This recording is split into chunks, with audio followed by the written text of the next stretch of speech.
무더운 여름에는 어지럽고 머리가 멍해지고 밥맛도 없고 식은땀도 막 나고 입도 마르고 몸에서는 열이 나고 덥다는 느낌이 들면서 나른해지는 증상이 나타나는 경우가 많습니다. 이런 증상은 한방에서 주화병이라고 하는데요. 이 주화병은 늦봄, 초여름 사이에 위장의 기능이 약한 사람이 체내에 습열이 침입해서 병이 되는 경우를 주화병이라고 이야기해요. 주화병을 치료할 때는 몸의 기운을 보충하면서 체내의 더운 기운을 잠재워주는 약을 복용해야 하는데요. 만약 머리가 어지럽고 아프고 메스껍고 숨도 차고 손발은 화닥거리고 쉽게 피곤해지는 경우나 온몸이 무기력해지고 특히 다리에 기운이 없어서 힘이 빠지거나 식욕이 떨어지고 몸에 열감이 느끼는 경우에는 주화병일 가능성이 많기 때문에 만약에 그런 증상이 있으신 분들은 치료를 받으시는 게 좋습니다. 주화병을 치료하는 약을 복용하면 위와 같은 증상들이 많이 회복되고 또한 여름을 잘 견뎌낼 수 있도록 도와줍니다.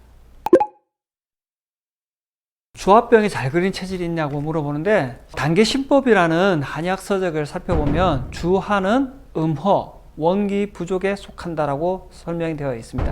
음허하다, 즉 체액이 부족하거나 원기가 약한 사람에게 잘 발생할 수 있다고 해요. 쉽게 풀어쓴다면 체질이 허약한 사람들한테 잘 생기는데요. 일반적으로 체질이 허약하고 소화기능이 약한 사람이 더위 속에서 과로하거나 무리하게 되면 주화병이 발생할 수 있습니다. 저희 한의원에서 치료할 때는 크게 두 가지로 나눠서 보는데요. 첫 번째, 비위허약형.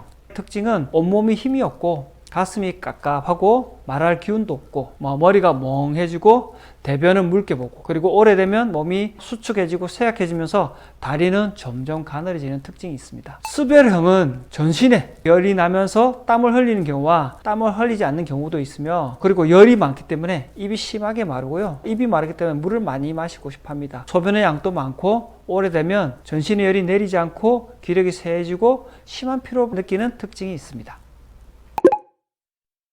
첫째, 충분한 수분 섭취를 하시는 게 좋습니다. 여름철에는 땀을 많이 흘리기 때문에 충분한 수분 섭취가 필요합니다. 둘째, 영양가 있는 식사가 중요합니다. 소화기가 불편한 사람들은 된장찌개, 죽, 누룽지탕과 같은 담담한 음식으로 위장을 편안하게 해주는 게 필요하고요. 필요하고 기력이 떨어진 경우 삼계탕이나 초탕 같은 보양식도 좋습니다. 그리고 더위에 타지 않기 위해서는 적절한 실내 환경을 유지하는 것이 좋죠. 실내 온도와 습도를 적절하게 조절해 줌으로써 체력 소모를 줄이는 것을 막아줄 수 있습니다. 그리고 충분한 휴식과 수면도 기력 회복을 도와주기 때문에 필요합니다. 그리고 운동을 해야 할 경우는 땀을 많이 흘리는 운동보다는 가벼운 스트레칭을 하는 것이 좋습니다.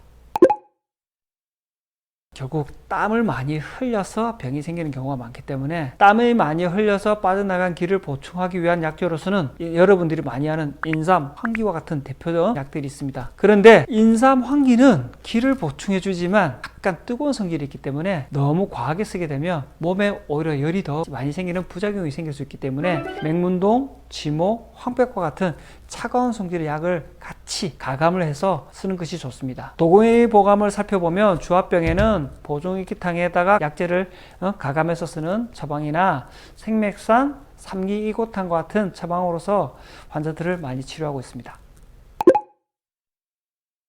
습이라는 것은 물입니다. 물은 잘 흘러야 생명력 있죠. 물이 잘 흐르게 되면 몸이 건강하게 지낼 수 있지만 흐르지 않고 정체가 되면 그때는 병이 생기게 됩니다. 이러한 병적인 상태를 한방에서는 습병 또는 담원병이라고 부릅니다. 습에 열을 끼게 되면 습열이라고 부르고요. 차가운 기운을 끼게 되면 한습이라고도 지칭합니다. 습으로 해서 생길 수 있는 병은 아주 많기 때문에 다음과 같이 정리해가지고 설명해 드리겠습니다. 첫 번째, 온몸, 팔, 다리에 습이 많은 경우, 특히 피부에 습이 많게 되면 붓고 시리고 저린 증상을 동반하고 물사막이나 기미, 건선, 티눈과 같은 각종 피부병이 걸릴 수 있습니다. 관절에 습이 많게 되면 붓거나 통증이 생기기 쉽고 날씨가 흐리면 더 심해집니다. 우리가 날구지 한다고 하죠. 습이 많으신 분들은 날구지를 잘해요. 그리고 아침 일어나서 첫바닥을 들일 때 통증을 느끼는 경우는 습이 원인인 경우가 많기 때문에 참고하시면 됩니다. 둘째, 머리나 얼굴에 습이 많은 경우, 두피에 습이 있을 경우는 머리에 뭔가 뒤집어쓴다는 느낌, 무겁다는 느낌, 그것을 두훈증이라고 하는데 그런 증상이 생기시고 눈 쪽에 습이 많이 생기게 되면 눈물이 많이 나오는 무건조증이나 눈이 뿌옇게 어른어른하게 보이는 형태로 나타날 수 있습니다. 귀에 습이 생기게 되면 전정신경계를 방해를 해서 이명이나 어지럼증이 생기게 되고 중이염도 잘 걸리게 돼요. 코에 생기는 경우는 비염 증상이 생기게 되죠. 그래서 맑은 콧물, 재채기, 코막힘이 생기게 되고 열이 가해지면 누런 콧물도 생기게 됩니다. 목에 습이 걸리게 되면 목에 늘 뭔가 걸린 듯한 느낌이 드는, 그걸 한방에서 매기라고 하는데요. 매기가 생겨지고 뒷목이나 어깨가 무거운 느낌이 생기게 돼요.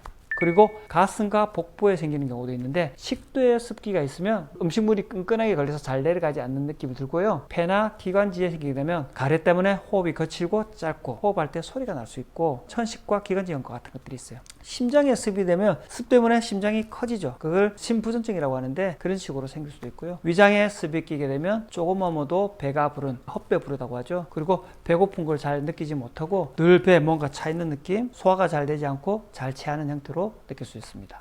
대장에 습이 많아지면, 즉 대장에 물이 많아지는 거죠. 그래서 배탈이 자주 나고 묽은 변이나 설사를 자주 하게 되고요. 소장에 습이 많아지면 습 때문에 음식물이 소화분해 흡수가 잘 안 되고 소화가 덜 되는 변이나 배가 차지는 형태로 나타날 수 있습니다.